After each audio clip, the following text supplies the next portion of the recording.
Hello,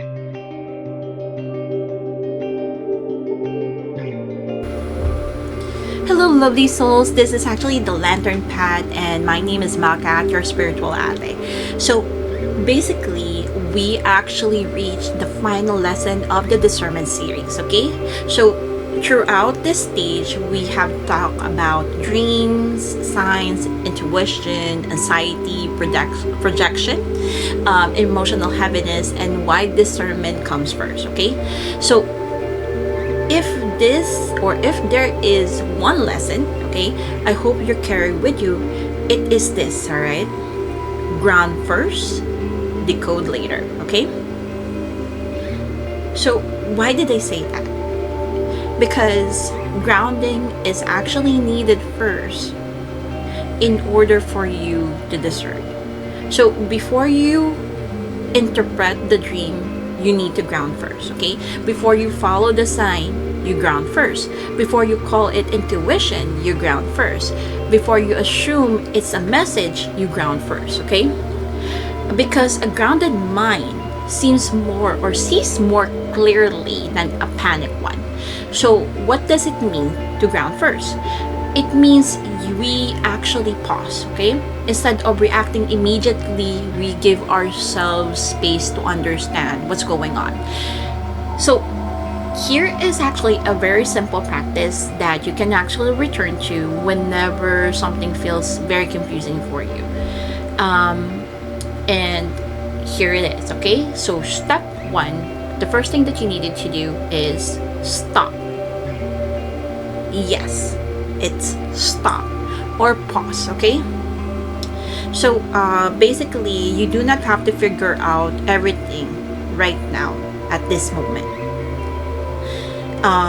It actually also allows you, okay, to basically regulate or calm your actual nervous system a little bit, okay, before you go and proceed on checking, which is step two, naming the input, okay?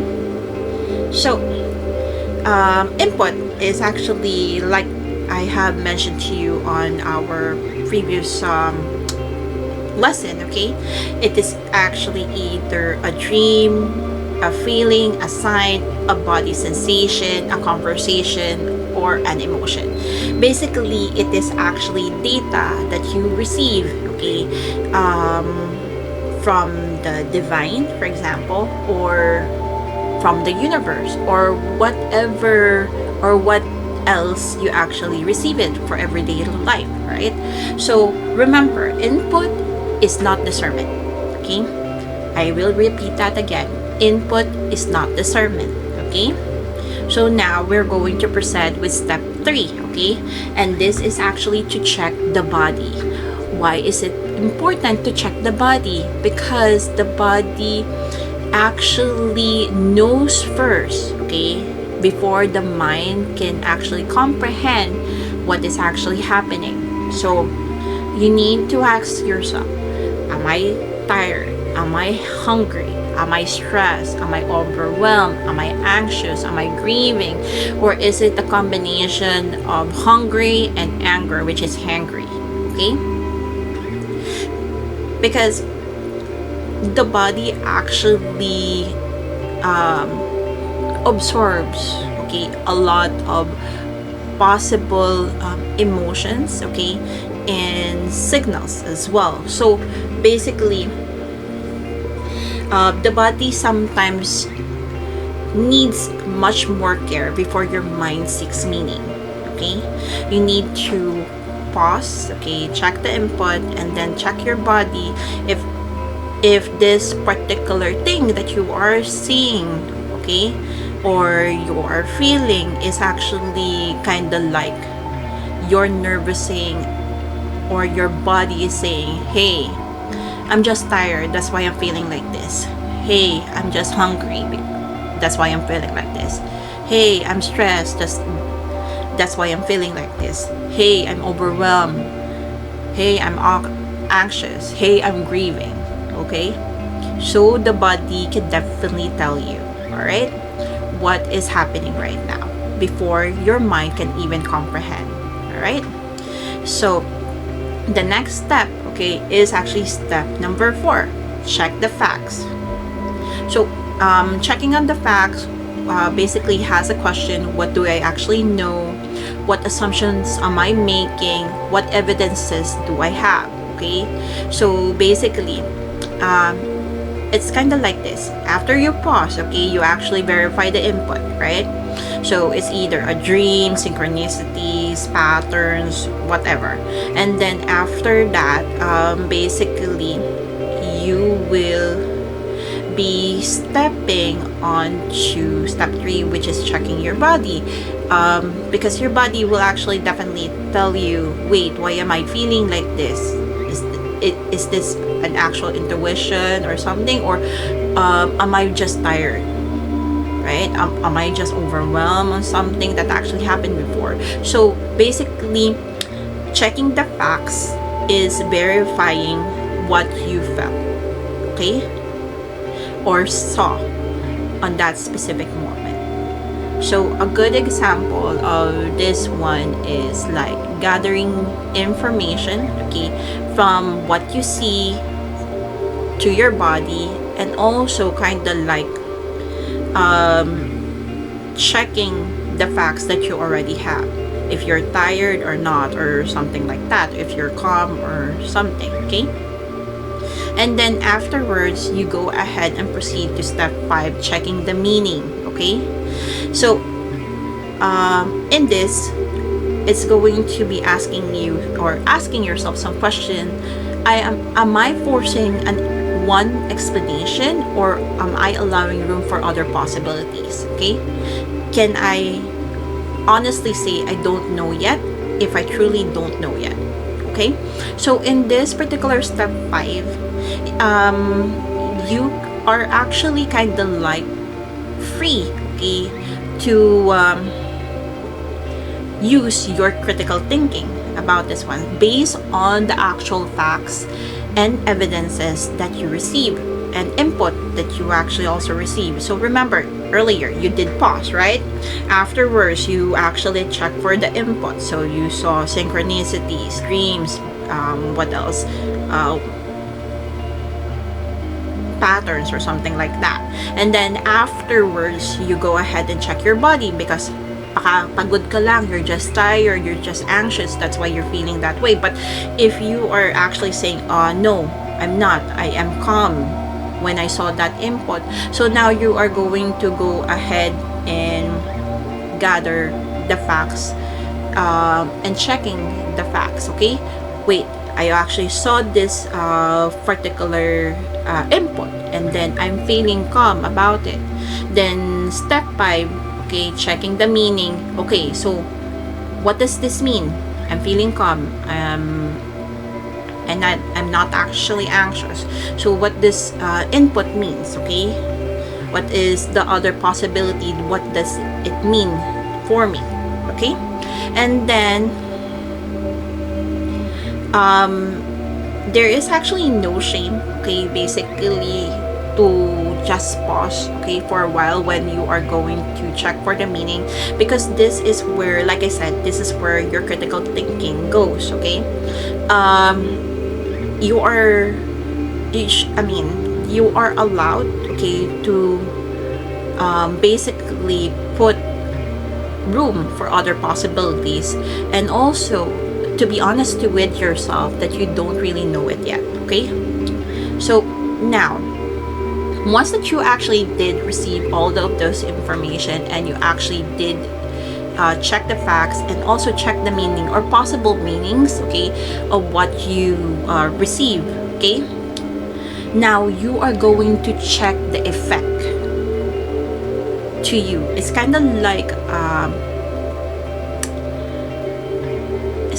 a eureka moment, if that makes sense, or kind of like pwedeng it's actually kind of like verifying what is the process or not, no, no, not the process itself, but the actual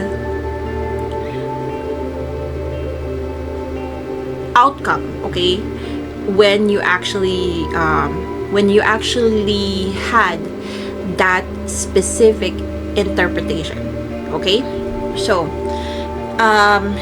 in this, basically you're going to ask yourself, is this interpretation bring me more, or brings me greater clarity, greater peace, greater responsibility, or is it feeding fear, panic, or dependency?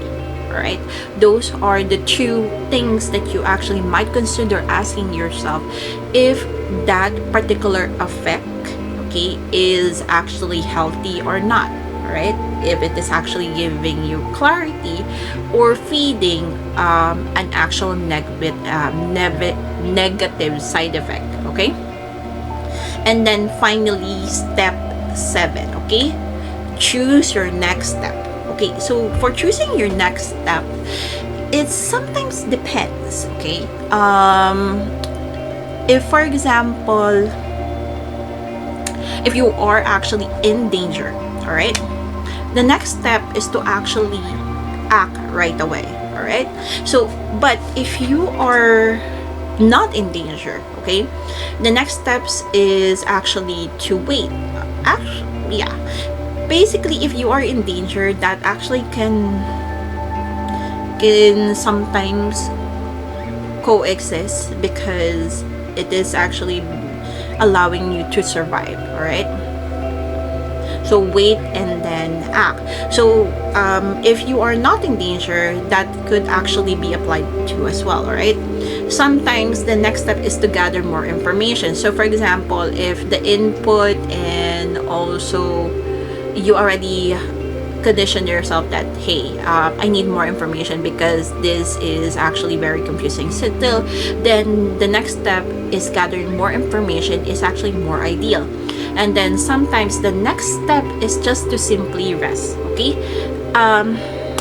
Why did I say that? Because like I said, our body actually knows everything first before the mind actually comprehend things, okay. The body tells us right away an actual signal. So if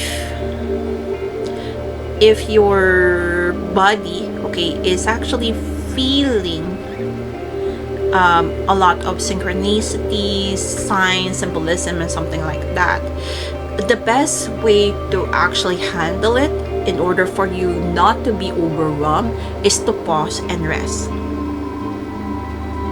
You can actually just decode it later, okay, because you actually need to have a calm nervous system before you could actually go ahead and dive again on those particular inputs, okay, and facts that you actually gathered.